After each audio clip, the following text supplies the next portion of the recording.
Hi everyone, welcome to part 2. In this section, we'll focus on the page selection animation, including the For You and following pages. We're going to skip the threads logo animation for now since it's a bit more complex. Don't worry, we'll come back to it later. Really appreciate you sticking around, so let's keep going. We're going to remove what we currently have and start integrating a scroll view. Inside it, we're going to have a VStack. As part of this VStack, we'll create two separate subviews. Threads logo, this will just be a simple text for now, and the page selection section. This is where we'll focus our work in this video.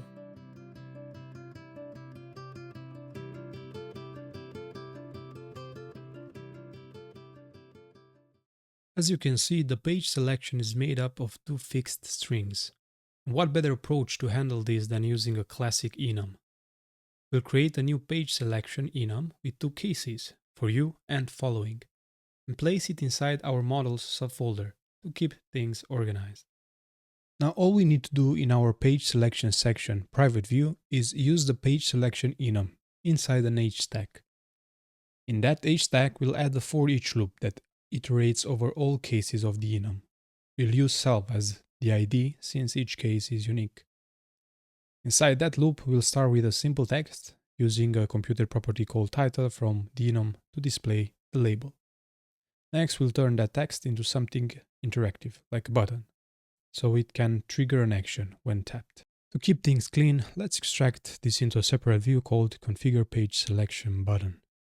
We'll pass in the enum value from the for each loop, and inside this new view we'll use a button and start adding some basic customization to style each page selection option.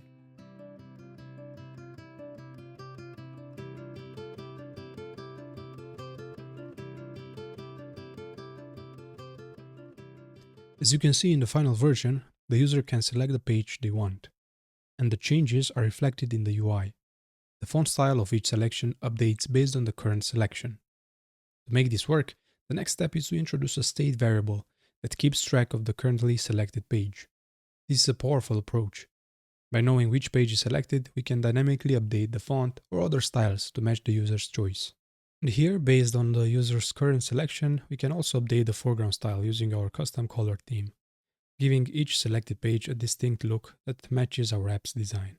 Now on the selection changes, we want to visually indicate it by adding an underline or divider beneath the currently selected page.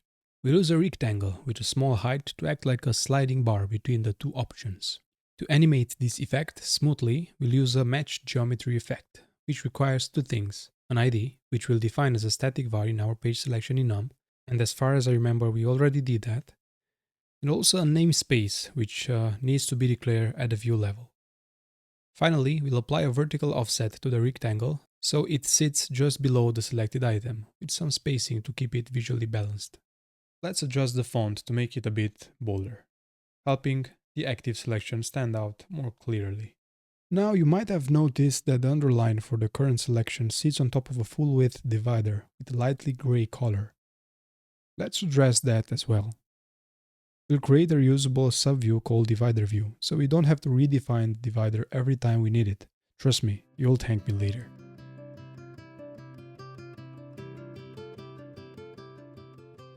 After this, if we go back to our content view and switch the appearance to light mode, you'll notice more clearly that there is also a divider at the bottom of the Z stack. It sits perfectly in place thanks to the vertical offset we applied.